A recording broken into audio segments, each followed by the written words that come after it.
Hello, everybody, and welcome to another edition of the CreamCityCast. Switching gears a little bit as college football season is right around the corner with the Badgers starting their season at home against Western Kentucky on Friday night. We're going to be doing a season preview podcast today. I am joined by the editor-in-chief of Cream City, Alexander Juneau. And then also we have a special guest today, Evan Flood, who is the Wisconsin insider for 24/7 Sports and CBS Sports at Badger 24/7. You can find him on Twitter at Evan_Flood. What's up, guys? How you doing? Pretty good. Happy to be here. Thanks for having me. So I guess let's jump right into it. We're going to start on the offensive side of the ball. I guess when you talk about Wisconsin, the first thing that obviously jumps out at you is the offensive line. We know that this is a great offensive line. But Evan, I wanted to ask you, what are the chances that this is going to be a historically great offensive line? I think the chances are pretty good. I think this definitely rivals the 2011 offensive line where you had 5 pros. I don't know if the pros on this offensive line are necessarily as good as, say guys like Travis Frederick who are on that one. But I think this offensive line certainly has more depth. I mean, you look at what's in the 2 deep, you could make an upper tier Big Ten offensive line with the guys who are coming off the bench.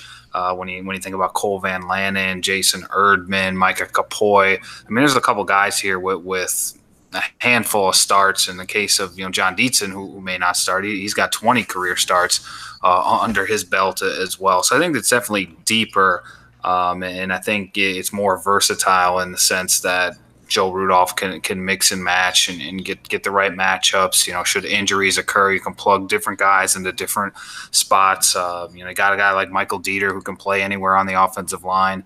Your backup or starting left tackle, Cole Van Lanen, can play both sides. Micah Kapoy can play 2-3 positions.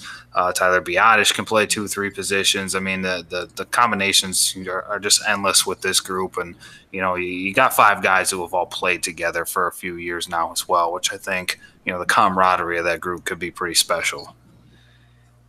Yeah, I think I'd have to agree with what Evan said. There's a really good chance that it's historically great. I think you have multiple first-rounders, and like he was talking about, these are multiple guys who were very good last year and preseason All-Americans, and that people all across the country think are going to be really good. And yeah, I mean, you guys covered it, to the T there. I think, like you said, the 2011 offensive line is the one that you can really compare it to with the 5 NFLers. And I think, like you said, the positional depth is really going to be one of the things that I noticed, because you can actually, like Evan said, probably make a pretty good starting Big Ten offensive line out of our backups. So, I mean, historically, I think depth-wise, that's probably going to be maybe the best Wisconsin's ever had. But I think the ability to just outpower and outman defensive lines is just going to be a calling card of this offense. So to sort of transition from that, Evan, Jonathan Taylor is a known commodity, but what do you think teams are going to do to try and stop him this year? And how do you think the Wisconsin feels about his chances going against what's often going to be a loaded box? I think that's the big question for defenses. Although, things maybe change a little bit with Quintez Cephas and Danny Davis not in the lineup for 2 games, but you really have to pick your poison with this Wisconsin offense. I mean, this isn't the typical Badger team where you can load the box and take your chances on the perimeter, knowing that they don't have the explosive weapons. But even with Cephas and Davis not in the lineup, that they do have those guys. I mean, AJ Taylor and Kendrick Pryor, maybe aren't the deep play threats that Cephas and Davis are in terms of their jump ball abilities, but there's certainly guys that are capable of going out and getting 100 yards or a touchdown or 2 in any given Saturday. So I think early in the season you will see teams really try and take the ball out of Taylor's hands and make him work for everything he gets. But going back to that offensive line, I mean, it's almost not going to matter how many 8-9-man fronts that this group sees. I mean, they've seen it all. These are experienced guys that have played some of the best defensive lines in college football over the past couple of years. We talk about those games against Ohio State and Michigan who are filled with pros. You got one of the top 2 best running backs in the country, and Jonathan Taylor. I don't know if I mean, you can obviously, that's kind of the top of the game plan there, stopping a guy like Jonathan Taylor and loading the box and making Alex Hornibrook beat you. But at the same time, there's only so much you can do. I think when you have an offensive line like Wisconsin's, when you have a running back as talented as Taylor, and then, of course, you're going to be susceptible to giving up some stuff on the perimeter to these wide receivers. So as much as I think teams are going to want to stack the box again against Wisconsin, I think they have to be very careful about how they do it come mid to late season when Wisconsin's passing offense here seemingly gets I don't know if Quintez Cephas will ever return this season, if at all, but when things get intact there, the receiving core, I mean, they're going to be almost just as dangerous in the pass game as they are in the run game.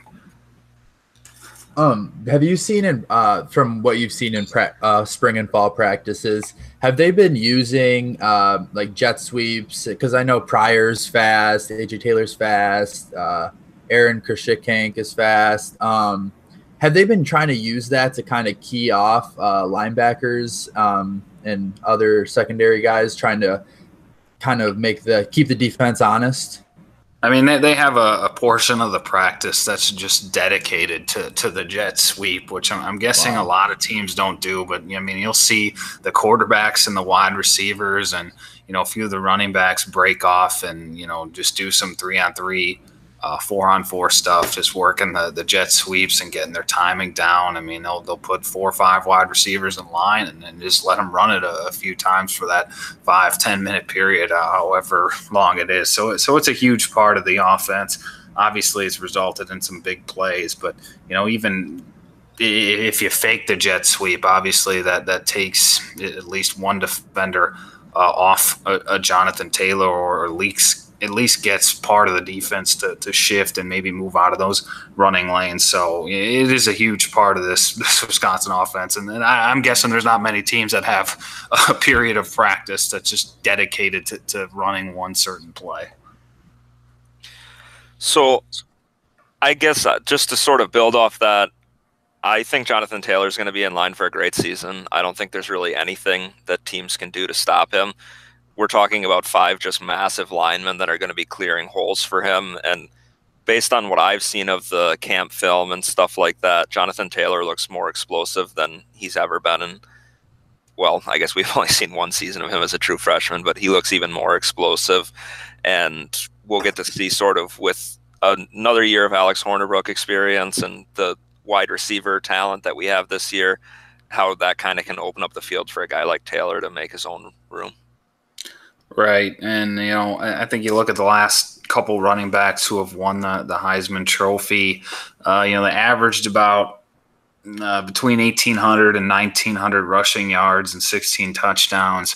That's well within Taylor's ballpark, who ran for nearly 2,000 yards last season.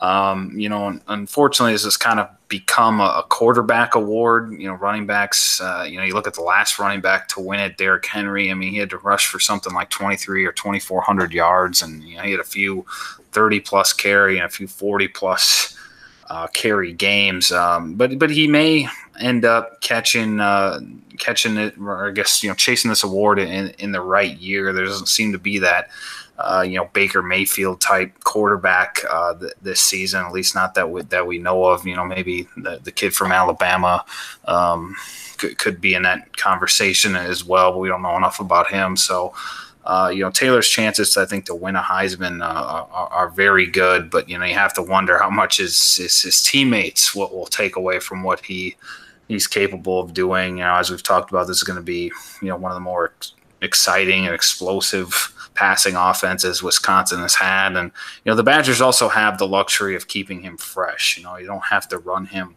25 times plus per game. You got 4 other backs who are proven commodities and, capable of spelling carries in either the base package or on third down. So you don't necessarily need to rely on him the way Alabama did with Derrick Henry, the way they had with Mark Ingram, another Heisman Trophy winner.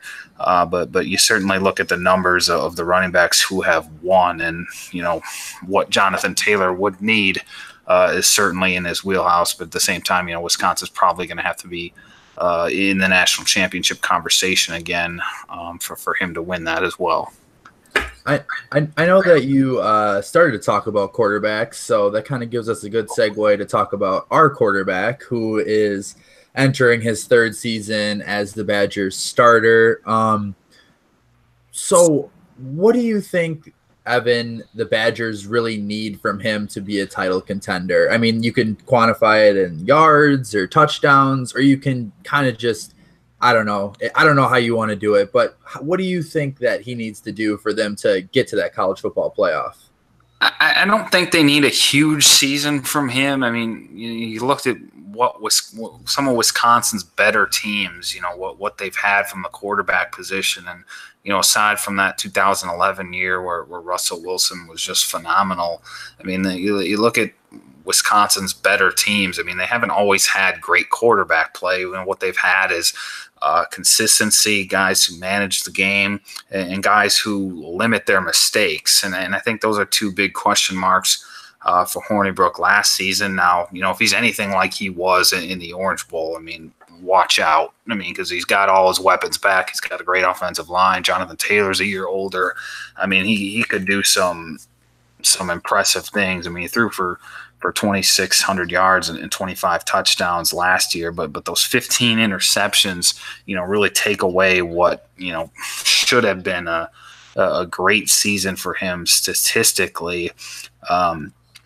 I'm interested to see, if that Miami game, is that more the Hornibrook we're going to see going forward, or was that sort of a mirage? Because you take that game away and, his 2017 season is a completely different story. I mean, you look at the other, what he did against the other five best defenses that Wisconsin faced last season, completed only 56% of his passes and threw 8 interceptions. I mean, he had 6 performances last year where he didn't even complete 58% of his passes, including 2 games where he was under 50, and 7 outings, so roughly half the season he had an even or negative touchdown to interception ratio. And we're talking about a Wisconsin team that had one of the weakest schedules in the country last year. So the schedule ramps up a lot, not only with the crossover games, but in the Big Ten West. They got to go to Iowa, they got to go to Northwestern, to Purdue, and those 3 are maybe the biggest challengers in the West, all road games. And then obviously, the big ones at Michigan, at Penn State. Doesn't need to be great, I don't think, with what he has around him, but he's got to limit mistakes, and he's got to bump those, completion percentages up in his road games, particularly on third down. Yeah, I think one of the keys for him is just, well, obviously it's key. You can't throw 15 interceptions again. I think if he cuts that number down to single digits, that might be enough to get him into the college football playoff with the rest of the talent that they have. And sort of like you said, it matters the most in big games. We have to have a guy that can convert if the offensive line can't get it done on first and second down, the guy that can throw the 12-yard patterns. He had moments last season where he looked like a quarterback that Wisconsin hasn't had since Russell Wilson, somebody who had timing with his receivers and someone who was able to make really good throws and precise throws. And then he'd have other plays where he would miss his receiver by 10 yards and throw it right to the other guy. So it's sort of a grab bag last year, and we'll see kind of what it looks like going forward. I think that and I know that you mentioned it with, Danny Davis being suspended and who knows about Quintez Cephas. I think it's going to be very important that early in the season that he builds some chemistry with, Taylor, Pryor, Peniston, even the 2 walk-ons that appear to be getting some time in Krumholz and Dunn. So I look for that really early. And, he had a safety blanket last year in Fumagalli that he went to often. So I want to see who that safety blanket's going to be if the pocket collapses, who he's going to go to. And that I think is going to be a big part in probably limiting those 15 interceptions to single digits, like Al said. So like Evan said, I don't think he needs to be great by any standards. I think he needs to have great moments. I think that'll be key. But I think overall, if he's good, I think probably we can say that Big Ten championship is definitely somewhere where he can be. And one of those great moments might have to be in the Big Ten championship to get to the college football playoff.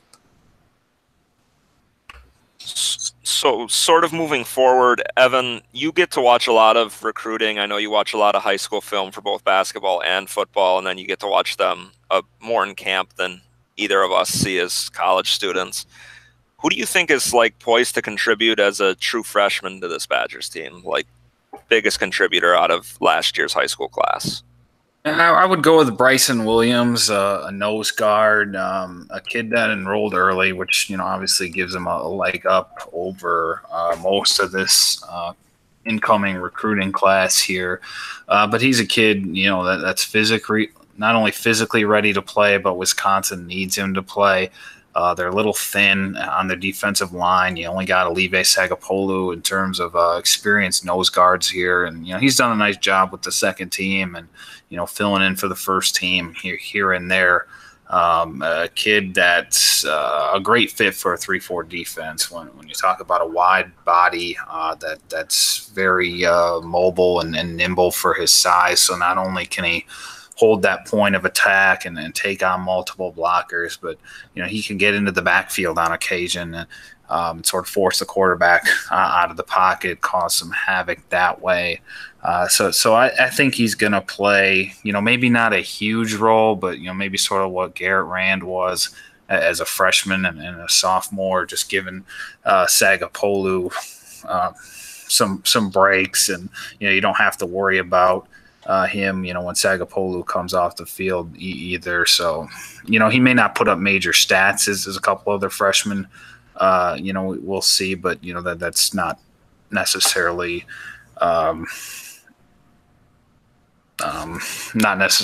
a bad thing when you're talking about a nose guard in a 3-4 defense. That's sort of an unsung hero type position.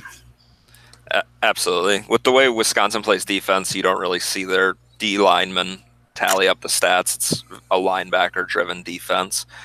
But I guess before we move entirely to defense, I know there's been a lot of talk around camp and just among Badger fans about Aaron Cruikshank.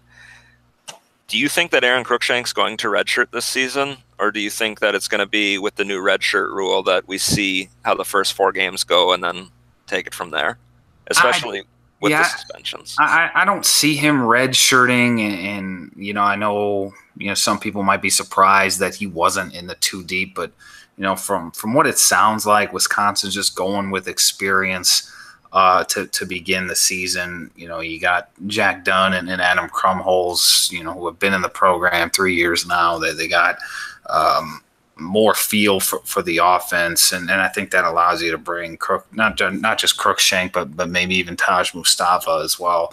Bring them along a little more at a I guess a better pace than throwing him into the fire here in week 1. But Cruikshank, in my opinion, he might be a small kid. He's probably 150, 155 pounds, but just too talented to leave on the sidelines. I don't know. Aside from really just getting a chance to work on his body, I don't know what benefit redshirting him really does. I think he's more than ready to play at this level, and he gives Wisconsin a little bit of something that they don't have. From the slot receiver position, the ability to get north and south in those seam routes and hit defenses where it really hurts. And he's another weapon in the jet sweep game. He might be the fastest player on the team already. He is, in my opinion, and he's also got a chance to contribute on special teams as well. I think he'd be By the end of the season, I think you could say he's one of the first or second best options at both punt and kickoff return. Obviously, that's not really a position you want to give to true freshmen too often. But I think the fact that he was in both those position battles and towards the top of the list certainly says something about him. So, and especially as you mentioned with the suspensions, I think you need another playmaker. I mean, Dunn and Krumholz have chances to be reliable receivers, but they're not the home run hitters that Cephas and Davis were by any stretch. And I think Cruikshank, gives you some of that ability back. Yeah, I had an opportunity to speak with his high school coach. I had an interview with him, and he said that Cruikshank, I mean, the dude just is speed, SEC type of speed. So I think that you're right. I think that when I saw the depth chart initially, I was kind of shocked that he wasn't with the second team, but that you say the Badgers are looking for more experience immediately probably makes sense. But do you think that we see him in that slot receiver role at all in maybe the first 2 games to kind of get him some experience?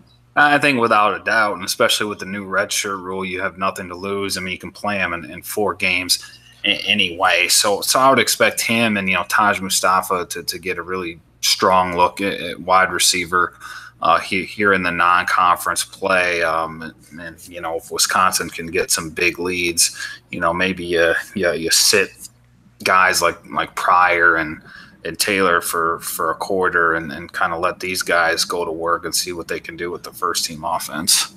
Sure. So let's move to the defense. I know we kind of touched on it, the defense side of the ball with Williams, but so what do you think? I know we're losing quite a bit on the defense, and a lot's been said about Jim Leonard, his ability to really coach up and get the best that he can out of the defense. What do you think's the deepest group on defense, and what is the group that has the most questions headed in the season, in your opinion? I would say linebackers, the deepest group. You can choose inside or outside. If I had to choose, probably inside, just because there's a lot more experience there, and you definitely have 3 guys essentially that you could consider starters, and T.J. Edwards, Chris Ord, and Ryan Connolly, and then the backups I think are pretty good. Are pretty good and could play at a lot of different places. Griffin Grady, sophomore, played as a true freshman 2 years ago because of some injuries, and then Mike Mascalunas, a walk-on that rounds out the 2 deep right now. I think those 2 could be starting at maybe some lesser tier Big Ten schools right now. But the outside linebackers, Wisconsin lost 2 starters, but they may be just as talented as they were a year ago. Andrew Van Ginkel, I know people in Wisconsin know how good he is, but I don't think the Big Ten and then the rest of the nation really knows how good this kid can be. I think he's going to be poised for a big year. And then Zach Vaughn, a guy we've been dying to see for a couple years now. Played as a redshirt freshman a few years ago. Obviously missed the entire 2017 campaign with a foot injury. I mean, he looks healthy, and he just brings a different, type of athleticism to the outside. I think you could make the argument he's maybe Wisconsin's best athlete on the entire roster. As far as where the most question marks are, I think you could choose defensive end or you could choose cornerback. I'm going to go with cornerback just because – I mean, listen, this group has expectations around it, and I'm sure their own goals of reaching the college football playoff. And you're going to be trying to do that with 2 freshmen and 1 redshirt sophomore, guys who have a combined 2 games of experience under their belt. And, let's say you get into that college football playoff semifinal and you're going against an Alabama or Clemson in that first game. 2 programs that are going to have 5 or 6 pros at wide receiver. I mean, I think from a long-term standpoint, how this group could stand up to, one of those receiving units. And even this year, Penn State's got some pros. Michigan, I know they lost their best wide receiver, but they're still loaded at wide receiver. I think it's unrealistic to expect a group this young and this inexperienced to kind of hit the ground running and take over from where things were last year. You could go defensive end, but like we talked about Wisconsin's defensive line, you're really not asked to make a lot of plays. I mean, Alec James had 6.5 sacks a year ago, but that's not typical of what Wisconsin has done in their 3-4 defense. That was by far the most that any defensive lineman has had since Wisconsin moved to that 3-4 in 2013, I believe it was. So I do like this group long term. I think they've got a ton of upside. Scott Nelson, a kid that I think Wisconsin fans are going to love. I mean, he has a chance to lead this team in interceptions. Faion Hicks, Caesar Williams, good players. They've got some guys I think are going to be pretty good behind them in Dante Burton, Madison Cone, Rashad Wildgoose. But right now they're just very young, and I think it's a lot to ask of them to hold up against some of these really dangerous receiving cores they will and may face if they were to make the playoff. I think I'd have to agree with you. I think you made a really compelling argument. I think a lot of people will look at the defensive line. They'll look at what we lost and just the fact that, like you said, Olive Sagapolu is like the only guy returning with experience. And then we lost Loudermilk and Rand to injuries, I believe once for the season and once for a big chunk. But the secondary is really the part of the defense that matters the most. And Wisconsin had a lot of experience there last year, and they kind of lost it all. Aside from Dakota Dixon, who's like the only guy returning with experience. Is there anything else you wanted to touch on here, Dylan, before we move to our next aspect of the defense? Nope, just here getting by, letting you guys dice it up over there. Absolutely. So I guess there are sort of like three names that people on our defense would instantly recognize. Well, maybe four. Dixon, Van Ginkel. Sorry, lost my train of thought. Dixon, Van Ginkel, Edwards, and Olive Sagapolu. I guess, who do you anticipate being sort of the breakout performer for this defense, Evan, aside from those four guys who most fans might already know? I would go Scott Nelson just because, I think he's at a position that Jim Leonard really utilizes well. You look at the last three guys in his spot, Charles Jamerson, Tanner McAvoy, and Leo Musso. I mean, those guys have combined for 13 interceptions the last 3 years. McAvoy, I believe, had the most with 6, and we're talking about a converted quarterback, wide receiver, kid that never really played safety, and now I think you're getting a very instinctive, very high IQ, rangy kid back there. I mean, he could do some special things in his career. Does a great job of disguising coverages, sort of baiting quarterbacks to throw over the middle. He just does a great job of playing center field, reading the quarterback's eyes and going to make plays. He was a thorn in the side of Alex Hornibrook throughout fall camp and picked him off a handful of times.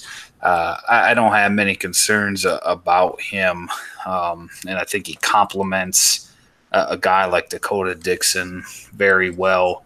Obviously, Dixon spends a lot of time in the box, shuts down the run game, and you can feel good about leaving Nelson back to cover the second half of the field here. I think, again, it's tough with the freshmen because, you never really know how they're going to react when they play in front of 80,000 people for the first time. You never know how they're going to react, when Iowa, Penn State, Michigan hit him in the mouth. But, from everything we've seen in fall camp, he's got a chance to be a really good player here. And I think sort of the X factor of the defense, the way McAvoy, and Musso were a couple years ago.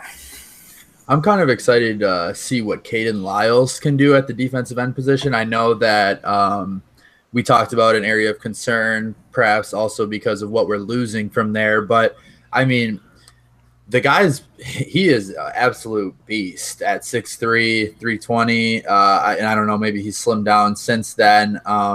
But I'm just excited to see what he can do as kind of he moved from offense to defense. What do you think about Caden Lyles at all? Because I know he's listed as the one on the defensive depth chart.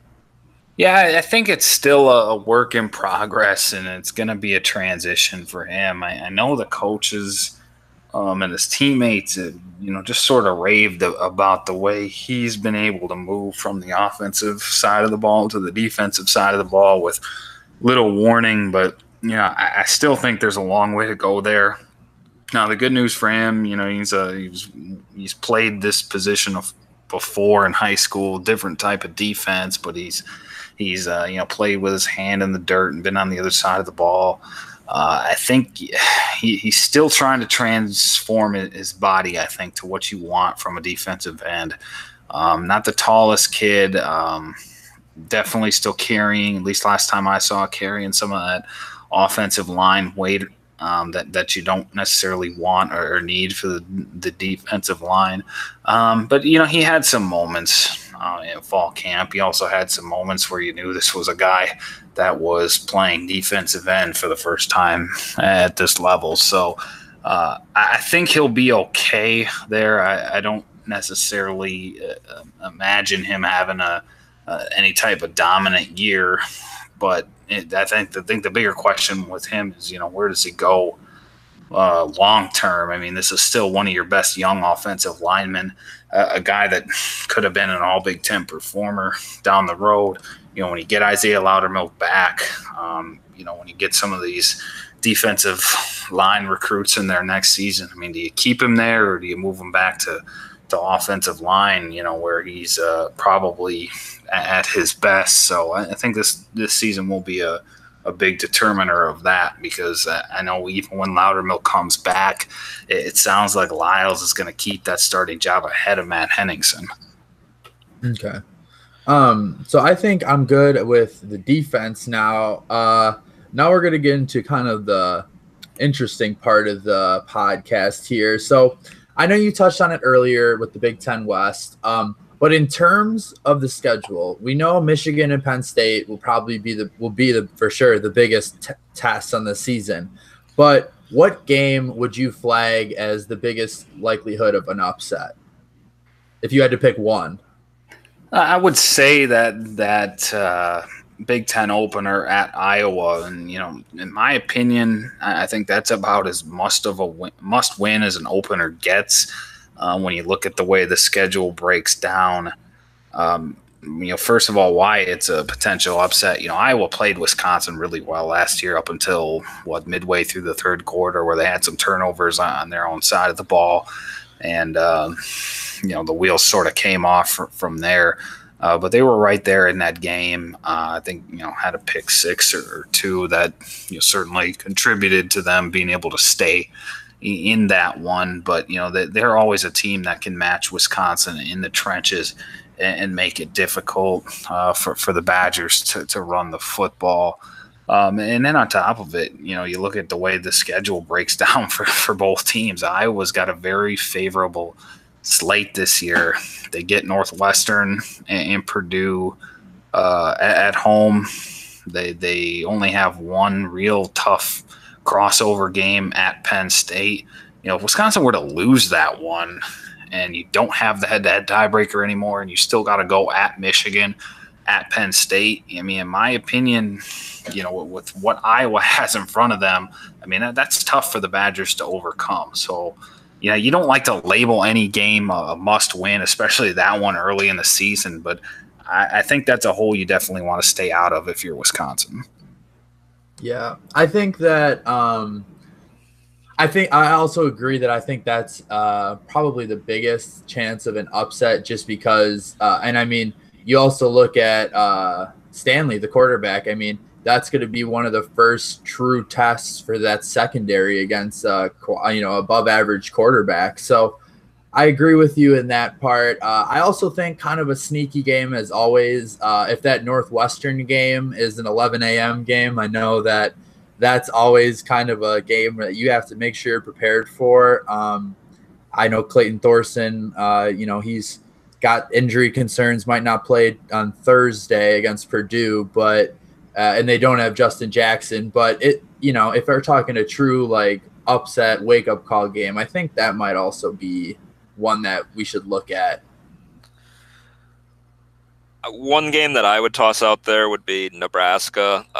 It is in Camp Randall, so it's maybe less of an upset pick than some of these road games. But I think Scott Frost in his first year as a head coach would want to make a statement and come out and get a win. I mean, who wouldn't? If PJ Fleck could have done that at Minnesota, he would have gotten his paycheck doubled or whatever. But the bottom line is it's a huge difference going from coaching at a non-high major program to coaching at Nebraska, and winning at Wisconsin is a tough ask for just about any coach. We'll see if any of the upsets happen, but let's sort of move on to projections. Let's just give our pick for where the Badgers are going to finish their season. We'll start with you, Evan. I don't think Wisconsin makes the college football playoff, but I'm going to pick them to win the Big Ten. I don't think Wisconsin on paper is the best team in the conference right now, but with all that youth on defense, I have to imagine, by mid-season that there's a corner that's going to be turned. And even with the question marks on defense, I mean, look what they've done in the last 2 Big Ten championship games. I mean, that defense has carried this program the past few years. They haven't played that well in that game anyway. So I think what Wisconsin has on offense is more important, because I think Paul Chryst finally has what he wants, sort of mirroring that 2011 team where you had Russell Wilson, Monty Ball, Nick Toon. And even that right there was enough to put up huge numbers against just about any team that they played against. They make you pick your poison. I think this team has potential. Obviously, the quarterback position won't be as equal, but you got more options at wide receiver. You've got arguably a better running back. You've got arguably as good, if not better, of an offensive line, certainly deeper.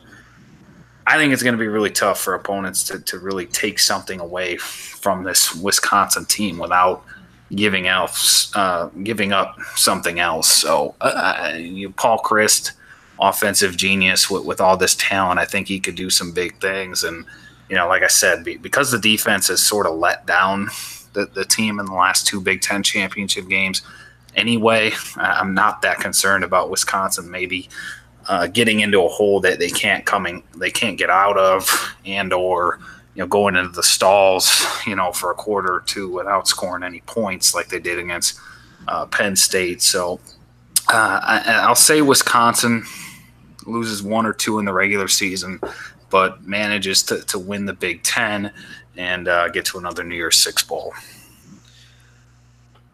I'll give my prediction next, and we can close with our gracious host. Not to come off as too much of a homer and whatever, but I'm going to pick them to make the playoff. I'm going to say that they go undefeated in the regular season. Just a clean sweep straight through. They win close games when they need to, and the offense comes through in the clutch for them. Defense is a work in progress and develops over the course of the year, but remains a question mark. But like you said, the offense is good enough to have them win the Big Ten championship game, and they make the playoff, and I'll predict that they lose in the playoff. All right. I guess the pressure's on me now to have them go to the national championship and win. But I personally think that they're going to lose either to Michigan or Penn State and have 1 regular season loss. And then I do think that they will win the Big Ten championship game against, either those two teams or Ohio State. It's really hard to predict who's going to make the college football playoff because you don't know what's going to happen in other conferences. Someone could run the table. There's a lot of different things that we can, kind of digest with that. But if they lose 1 game and they beat either if they beat the team that they lost to or beat Ohio State in the Big Ten championship, I think they make it to the college football playoff. I think if they beat the team that they beat in the regular season between Michigan or Penn State, I think they don't. But I think that, a lot of games have to play out, so it's hard to tell. But that was my open-ended answer of the day. So there you go. But I think that will wrap it up. I want to thank Evan Flood for coming on today. Evan is the Badgers writer at 24/7 Sports, CBS Sports, and more specifically at Badger 24/7. You could follow him at Evan_Flood. So thank you, Evan, for coming on. And then Alexander Juno, writer, editor-in-chief over at Cream City Central. Thank you for coming on at JuneFoshiz. Definitely, if you want to figure that out, you can contact Cream City Central about how to spell that or give it your best bet. My name is Dylan Piccolo. You can follow me at DP_hoops. And thank you guys once again for coming on. And hopefully we are in the college football playoff. So thank you.